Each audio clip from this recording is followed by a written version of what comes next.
महोदय, अब तो हमारा तिरंगा झंडा भी हमसे ये पूछने लगा है कि क्या बात है भारत, आजकल फहराने से ज्यादा मैं कफन में दफनाने के क्यों काम आ रहा हूँ।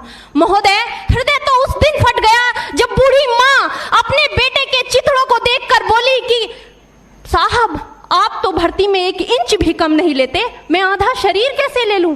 महोदय, आज इन मानवाधिकारों के कारण इन आतंकियों के बंगलों की आकाओं की नाकफनी हंसती है और शहीद हुए हमारे जवानों के आंगन की तुलसी रोती है। जब एक शहीद हुए जवान की विधवा की वेदना चीख चीख कर ये कहती है कि प्यार भी भरपूर गया, मांग का सिंदूर गया, नन्हे नौनिहालों की लंगोटियां चली गई, छोटी छोटी बेटियों की चोटियां चली गई, और आपके लिए तो एक आदमी मरा है साहब, मेरे घर की तो रोटियां ही चली गई।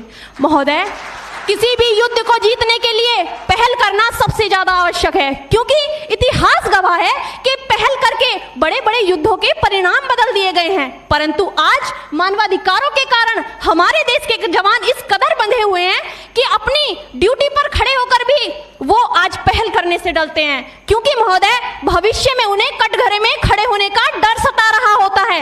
वो ये जानते हैं कि चाहे एक उग्रवादी की राइफल से निकलने वाली गोली को ये तय करना पड़े या ना पड़े कि वो किसे लगेगी, लेकिन हमारी राइफल से निकलने वाली हर गोली को ये निर्णय लेना पड़ता है कि चाहे वो किसी निर्दोष को लगे, दोषी को लगे या ना लगे, परंतु किसी निर्दोष को नहीं लगनी चाहिए। यदि ऐसा हुआ तो ना तो ये समाज हमें छोड़ेगा, ना ही तिल का ताड़ बनाने वाली ये मीडिया हमें छोड़ेगी। और महोदय, मानवाधिकार के तले किसी जवान को दबाकर युद्ध के मैदान में छोड़ देना कोई वीरता नहीं, एक आत्महत्या है। क्योंकि महोदय, फूल को श्रृंगार दो ये मुमकिन नहीं, और एक वीर को झनकार दो ये मुमकिन नहीं। जो हाथ बांध दे सेना के, ऐसे मानवाधिकार का पालन संभव नहीं।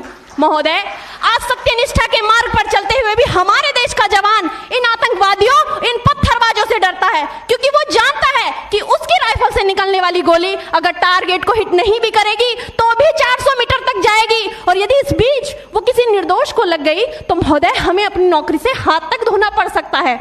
और महोदय, अपनी नौकरी को बचाने की खातिर एक जवान आज ये सोचता है कि चाहे सांप मरे या ना मरे, परंतु लाठी नहीं टूटनी चाहिए, क्योंकि आज हमारे देश के हालात कुछ ऐसे हो गए हैं कि चिरागों को हवाओं में उछाला जा रहा है, हवाओं पर भी रोब डाला जा रहा है। अरे हम ही तो बुनियाद है आंतरिक सुरक्षा की, और आज हमें ही नौकरी से निकाला जा रहा है। महोदय, जब पुलवामा में 44 जवान शहीद हुए, छत्तीसगढ़ में 76 जवान शहीद हुए, तो कोई भी मानवाधिकार की दुहाई देने वाला हमारे पक्ष में आकर खड़ा नहीं हुआ। परंतु जब जेएनयू विश्वविद्यालय में एक देशद्रोही के द्वारा भारत तेरे टुकड़े होंगे, अफजल हम शर्मिंदा हैं जैसे देशद्रोही नारे लगते हैं, तो सारे मानवाधिकार के ज्ञाता आकर उसके पक्ष में खड़े हो जाते हैं। तभी तो क्या कहा था उस देशद्रोही ने कि तुम एक अफजल को मारोगे, हर घर से अफजल निकलेगा। तो मैं भारत की बेटी अपनी भारतीय सेना की तरफ से आज ये ऐलान करती हूँ कि उस घर में घुसकर मारेंगे जिस घर से अफजल निकलेगा, वो कोख नहीं पलने देंगे जिस कोख से अफजल निकलेगा। उठो देश के वीर जवानों, तुम सिंह बनकर दहाड़ दो और एक तिरंगा झंडा उस कन्हैया के सीने में गाड़ दो।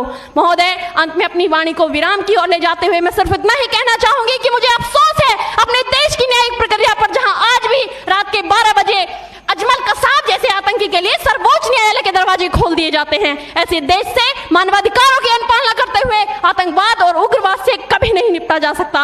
मानवाधिकार के नाम की दुहाइयां देने वालों, सीमा पर लड़ा नहीं जाता, चरखों से शोलों के आगे रामायण पढ़ी नहीं जाती, सीमा पर गोलों के आगे धरती के घोर कुहासे को एक सूरज ही हर सकता है, क्योंकि एटम बम से रक्षा केवल एटम बम ही कर सकता है। जय हिंद, जय भारत।